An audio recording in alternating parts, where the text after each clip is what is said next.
not usually the type to lump in favorites of things. If you ask me what my favorite food was, I'd tell you it was probably the one that tasted the best. Favorite song? Holy crap, I couldn't tell you the answer to that. Favorite color? Red. But if you ask me what my favorite video game was, I definitely could not tell you. There's just far too many to choose from. However, I could narrow it down to what my favorite video game series are, and one of them is Fire Emblem. Welcome to Fire Emblem February.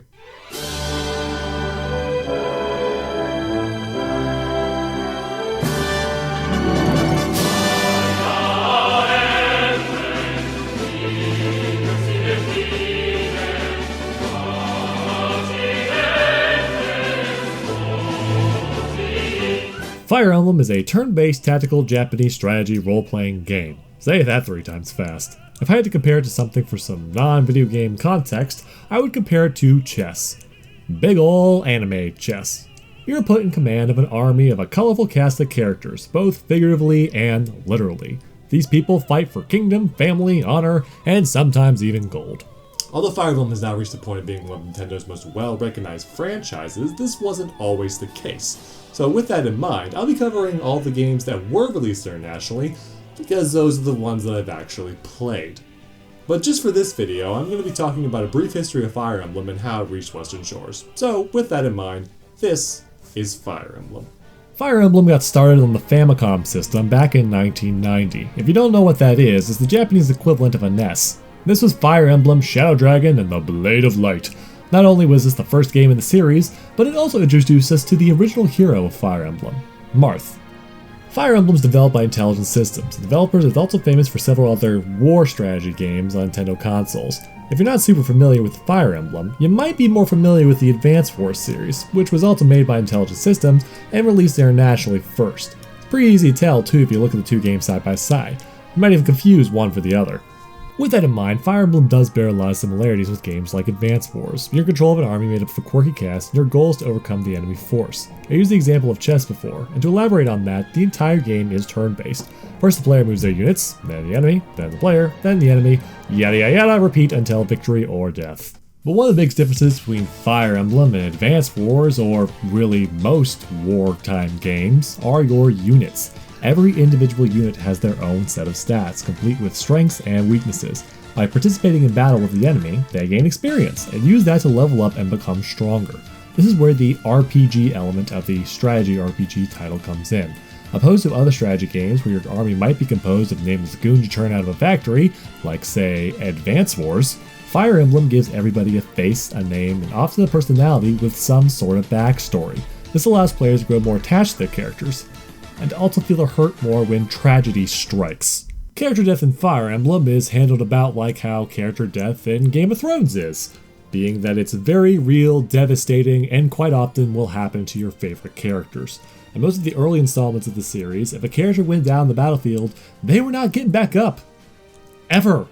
This forced players to be very careful with their units and be mindful of putting them into dangerous situations. To counter this, you're often given the opportunity to steadily accumulate more members to your army over the course of the game. Some characters volunteer to join up, others have to be persuaded in the field of battle turncoat, and thus, you can make a new friend. Or, just kill him. What you say?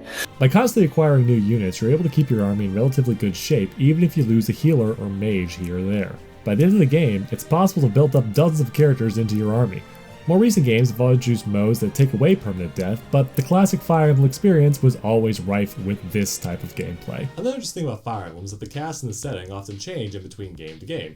Sure, sometimes you'll get a direct sequel to one of the games, and so they'll reuse the characters and the location that was in it, but for the most part, every couple of games you get a brand new set of heroes and a new continent to play on. This is fairly different from other Nintendo franchises like Mario and Zelda, which reuse heroes and villains for every single game, with a few changes in between. In fact, Marth, the de facto mascot of the Fire Emblem series, has actually starred in about 4 out of the 13 games in the series, and 2 of those games were remakes. 2 games. He starred in 2 games.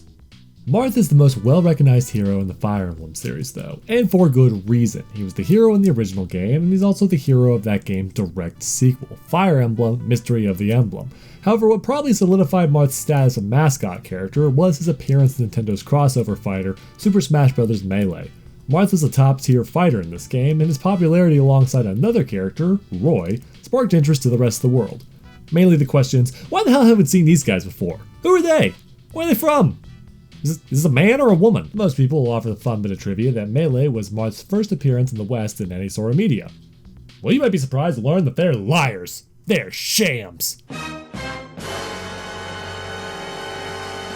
Smash Brothers was actually not Marth's first appearance in the West. It's the first appearance that 90% of the population has heard about, but wasn't the first overall. It turns out there was actually an anime adaptation planned for Mystery of the Emblem, but only 2 episodes were ever made. But for some weird reason, the episodes were dubbed in English anyway and released in North America.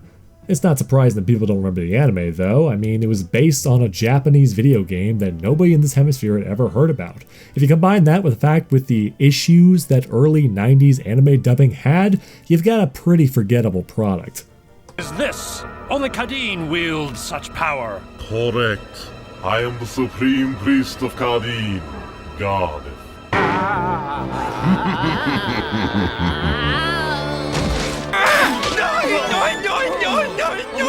5 points! My hero! Fire Emblem would go on to be a relatively popular franchise in Japan, but it wouldn't be until the release of Super Smash Bros. Melee that the rest of the world would even hear about it. So after 6 games only being released in the Nihon, the 7th would finally come to international shores. And that is where we'll start next time. For the next month, I'm going to be exclusively talking about Fire Emblem and the games that are released internationally, all leading up to the newest release, Fire Emblem Fates. So with that in mind, stay tuned and thanks for watching.